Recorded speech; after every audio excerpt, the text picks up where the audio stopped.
Hi all. என்ன கடிகாரம் அதை முழு சத்தம்லாம் கேட்குதுன்னு பார்க்குறீங்களா? ஆமாங்க, நம்ம உடம்புலயே ஒரு பயாலஜிக்கல் கிளாக் இருக்கு. நம்மளை தூங்க வைக்கிறது, முழிக்க வைக்கிறதுன்னு இந்த வேலையை அது பண்ணுது.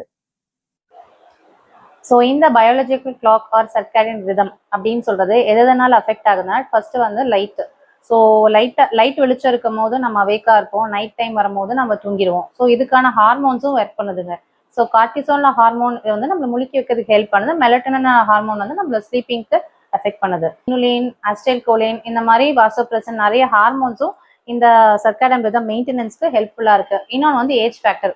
ஒரு முக்கியமான ஒரு ரொம்ப அட்ராக்டிவ் விஷயம் என்னன்னா, இந்த சர்க்காடியன் ரிதம் அப்படின்றது பிறந்த குழந்தைங்களுக்கு இல்லைங்க. அதனாலதான் அவங்க எப்பயுமே தூங்கிட்டே இருப்பாங்க. ஸோ அஸ் ஏஜ் க்ரோ ஆக தான் இது வந்து மெச்சூர் ஆகுது.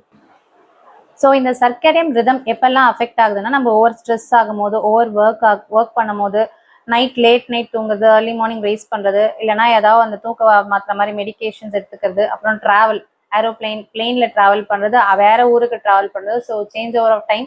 ஸோ இந்த எல்லா மென்டல் ஹெல்த், பிரெயின் டேமேஜ் இந்த மாதிரி நிறைய விஷயங்கள்ல இந்த சர்க்காடியன் ரிதமானது டிஸ்டர்ப் ஆகுது. ஸோ இந்த சர்க்காடியன் ரிதம் டிஸ்டர்பன்ஸை நம்ம எப்படி ப்ரிவென்ட் பண்ணலாம்னா, நம்ம ஒரு ஷெட்யூல்டா வேலை பார்க்கணுங்க. நம்ம தூங்குற டைம் கரெக்டா இருக்கணும். லேட் நைட் தூங்கக்கூடாது, ஏர்லி மார்னிங் ரொம்ப ஏர்லி மார்னிங்கும் எந்திரிக்க கூடாது. அப்புறம் இந்த ஸ்மோக்கிங், ஆல்கஹால் இந்த மாதிரி அக்சசரியா இருக்க பேட் ஹேபிட்ஸ் எல்லாம் விட்டுருங்க. முக்கியமான வேலை பார்த்தீங்கன்னா எக்ஸசைஸ் கொஞ்சம் பண்ணணும். அதுக்கடுத்து பார்த்தீங்கன்னா கண்டிப்பா நம்மளோட செல்போன்ஸை சைலண்ட் மோட்லயோ சுவிச் ஆஃபோ பண்ணிட்டு தூங்குறது நல்லது. ஸோ இந்த மாதிரி டிஸ்டர்பன்ஸ் இல்லாம நம்மளோட மெயின்டைன் பண்ணும்போது நம்ம சர்க்காடியன் ரிதம் கரெக்டா இருக்கும், நம்ம ஹெல்த்தும் மெயின்டைன் ஆகும். ஸோ இதை ஜஸ்ட் ஃபாலோ பண்ணுங்க. கொஞ்சம் கஷ்டமா தான் இருக்குங்க, பட் ட்ரை பண்ணுங்க. அப்பதான் நம்ம ஹெல்த்தை நம்ம பார்த்துக்க முடியும். தேங்க்யூ.